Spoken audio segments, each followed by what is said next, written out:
después del espléndido evento de la UFC dentro de la Casa Blanca, celebrando los 250 años de la independencia de los Estados Unidos y coincidiendo con el 80 cumpleaños del presidente Trump, Dana White, uno de los líderes de la UFC, rompe el silencio y confirma algo que estaba en un entorno eminentemente especulativo.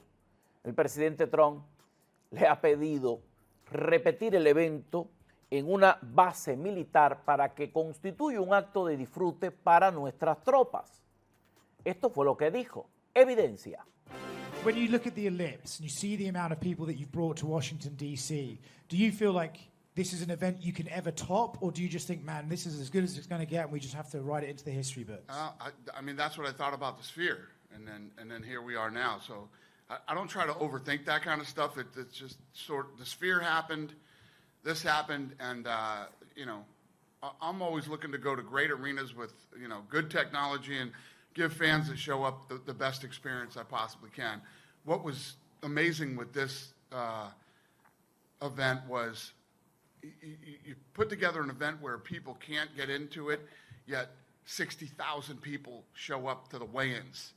And you know, and then, you know, like I said, almost 200,000 people over 2 days to stand in the grass and watch it on screens, and you know, it's incredible. It was an amazing experience. This was a one-of-one that will never happen again, and for all of us that were involved, from the fighters to my staff to the media to, you know, their families and everybody, it's just, this is was a unique, cool experience. You don't think there's a chance the president says, that was good, let's do it again next year?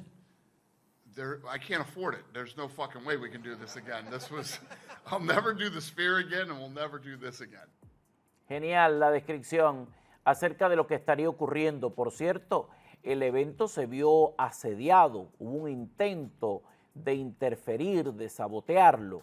Esto lo confirmó el vicepresidente J.D. Vance, quien aprovechó también para agradecer al FBI y a los servicios de seguridad estadounidenses por conseguir lo que consiguieron, lograron, impidieron que fuese atacado este evento dentro de la Casa Blanca.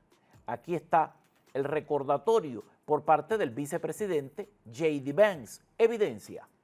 There's a lot going on behind the scenes with the FBI. Sure. We don't always find out. Why do you think they're telling us this now, and what's your reaction? Well, I think they're telling us because the scale of the planned attack is so significant, and I think it's important for us to be as transparent as we can be about these ongoing investigations. We want to tell the American people what's going on, of course, but I actually just heard about it this morning myself, and so this is a very, very dark stuff. And unfortunately, we were talking about this a little bit off camera, but this is what happens when people turn the rhetoric up so loud that disagreeing with somebody is a cause for violence. That's the place that we've come to, unfortunately, with too much of our political rhetoric. We got to tell everybody to tone it down. And I hate to say this, but it's true. You see more political violence and violent rhetoric coming from the left than the right these days. Everybody has a role to cut this stuff out. But I think a lot of my Democratic colleagues in Washington have got to look themselves in the mirror and say, why is so much of this political violence coming from our side of the spectrum? Maybe they can do something different. Well, Mr. Vice President, this is a clear escalation. We know about the president, attacks against him, you and the rest of the cabinet, those threats are public. Yeah. But this is going after the supporters. The people that were on that line was UFC, MAGA supporters, and they were the target here. Yeah. Well, and thank God this attack was apparently thwarted or never got to the point where it was carried out.